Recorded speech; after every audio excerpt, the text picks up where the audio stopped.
Are you ready to have your website get found by the right people? Are you looking to rank at the top of Google so you get more traffic to your website? Are you ready to learn how to use SEO and content marketing to grow your organic traffic? If so, you are in the right place, my friend. Welcome to the Simple SEO Content Podcast. Hi, and welcome back to the podcast. Today, I want to address a question that I got from a new student before they joined Simple SEO Content, and that was, why is my website not showing up even though I've done SEO? And that is such a great question because it's also a really frustrating situation, but it's something that I see so many small business owners struggle with that I thought this is an amazing podcast topic and it should help you to really learn and understand why the work that you might be putting in may not be paying off. And if you're in this situation, you've written content, you've got your blog posts, you've got your website, you've chosen keywords, you've written meta descriptions and title tags, and you're doing everything, but you're still not showing up. There are probably a couple of reasons why that's happened. So what we want to talk about is, why does that happen? Now, we're not talking about your site can't be indexed at all, meaning it's not in Google's index, it can't be crawled, there's a technical issue blocking it, something like that. We're talking about you're there, but you're like on page 2 or 5 or 10, or you're not showing up in the new AI overviews, AI mode. Now we have to worry about showing up on ChatGPT in addition to Google. Like, there's a lot we've got to think about if we want to stay visible.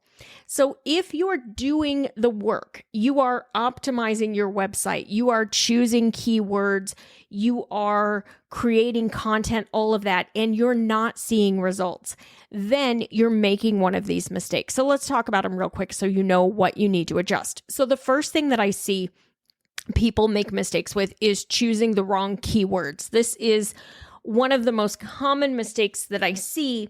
And I'll be completely honest, choosing the right keywords is one of the harder parts for my students to kind of wrap their minds around and understand how to pick those keywords and what the process is. And I go through it very, very in depth in the course, and I give screen shares.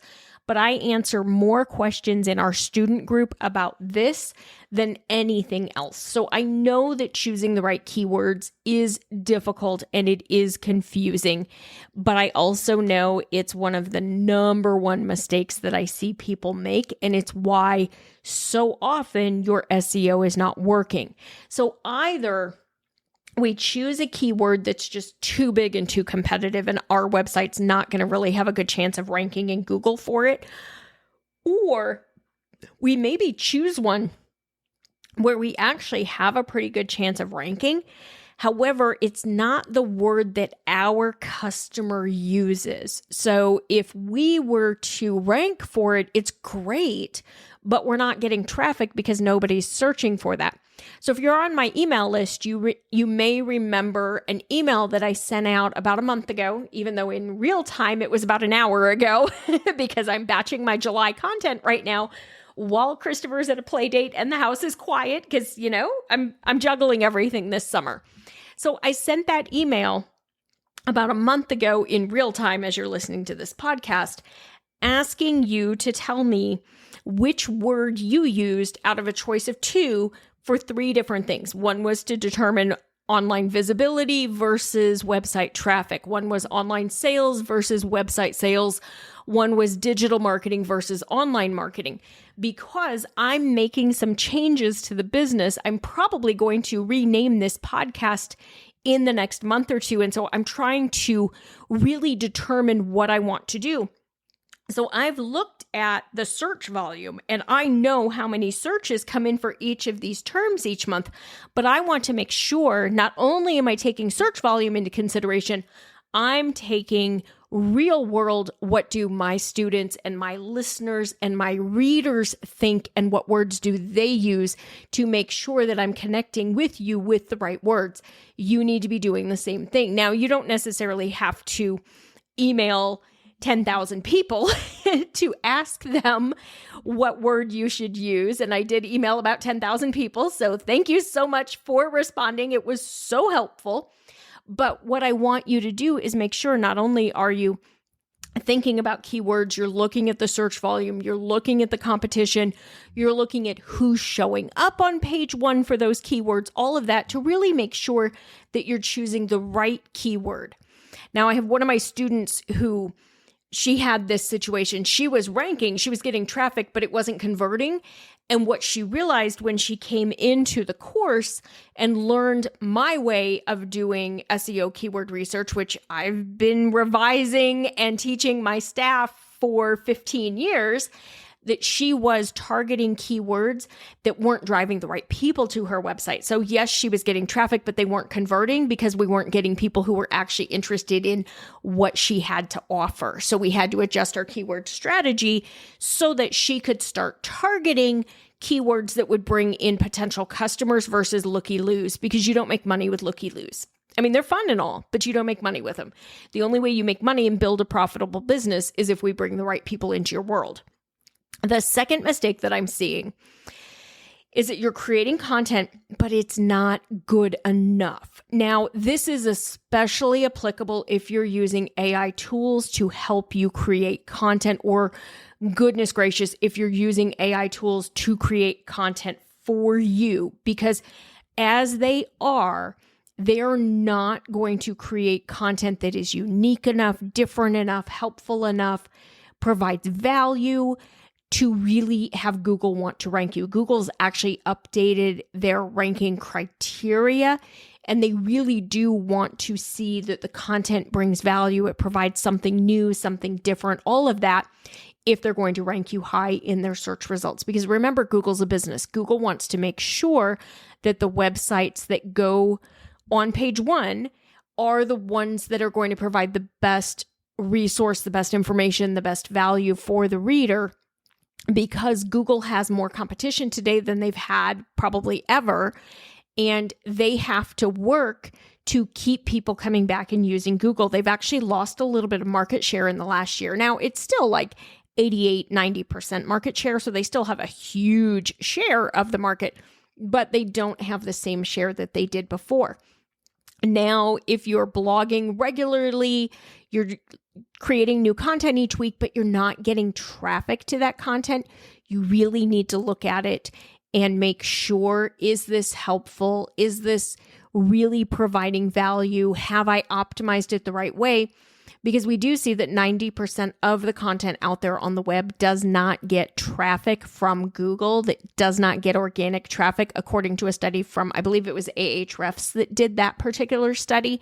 So we really want to make sure that our content is unique, it's helpful, it answers our EEAT, our experience, expertise, authority, and trust that Google is looking for as signals to understand who to show up, who to show higher, who to include in AI overviews, who to include in AI mode. We've talked about all of that on here recently.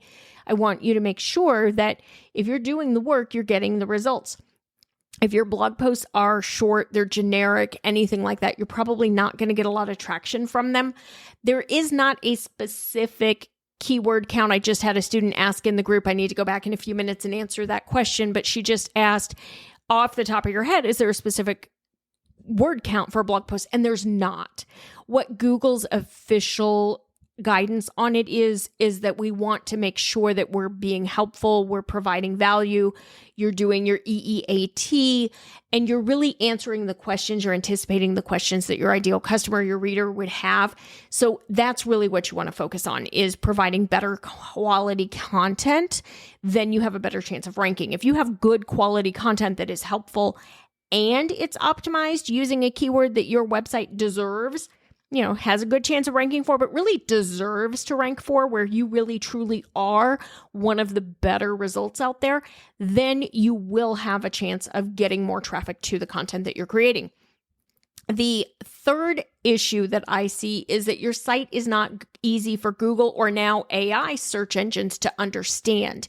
If you want your website to rank higher on Google or to be included in AI search, meaning AI overviews on the top of the search page on Google, AI mode, that's the secondary tab that we talked about last week, ChatGPT, Perplexity, whatever else pops up, whatever other AI search tool people are using, then you need to make it easy for Google and those other tools to understand the content on your website, meaning you need to follow your core traditional SEO best practices because that is used by both traditional Google SEO and AI SEO. If you don't know what those are, get a copy of my beginner's guide to SEO because that will walk you through that. Now, the difference is with Google, it's all about the keyword. With AI, it's more about the questions and the phrases and the formatting. So AI is not looking for keyword matches in your content the way that Google is. You know, Google looks at each part of your content for each of their SEO elements for the keyword to understand what that page is about. Your AI search engines work differently. They look for the phrases, especially in your header tags, those larger text tags in your blog post. They look for key phrases there. They look for the content match. They look for your content to be easy to skim and easy to read. Short paragraphs are important for AI. White space is important. If you look at how my blog posts are formatted, especially the new ones. If you go straight to the website and go to etchedmarketing.com/blog, look at the new posts. Those are all formatted for Google and AI inclusion. The other thing that AI likes is if you include like a key takeaways or an FAQ section at the bottom, you'll see that I have that in some posts, not all. I'm still working on making some updates and changes. But that's something that we need to look at and think about and work on. Alexa, stop. Sorry, guys, that's my timer to remind me to go pick up my kid.